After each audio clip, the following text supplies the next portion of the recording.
ସହରାଞ୍ଚଳରେ ଆଜିକାଲି ଗଛପତ୍ର ବହୁତ କମିଗଲାଣି। ତେଣୁ ଅମ୍ଳଜାନର ଅଭାବ,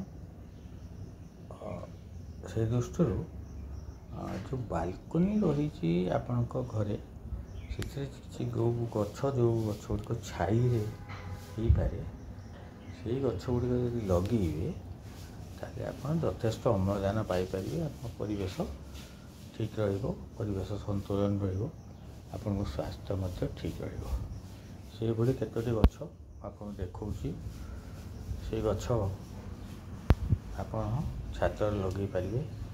ବିନା ଖରାରେ ଛାଇ ତଳେ ପ୍ରତିଫଳିତ ସୂର୍ଯ୍ୟ ରଶ୍ମିରେ ସେସବୁ ଗଛ ବଞ୍ଚିପାରେ ଏବଂ ପ୍ରଚୁର ପରିମାଣରେ ଅମ୍ଳଜାନ ଯୋଗାଇଲେ ପରିବେଶ ସହିତ ମଣିଷର ସ୍ୱାସ୍ଥ୍ୟ ମଧ୍ୟ ଠିକ୍ ରହିବ।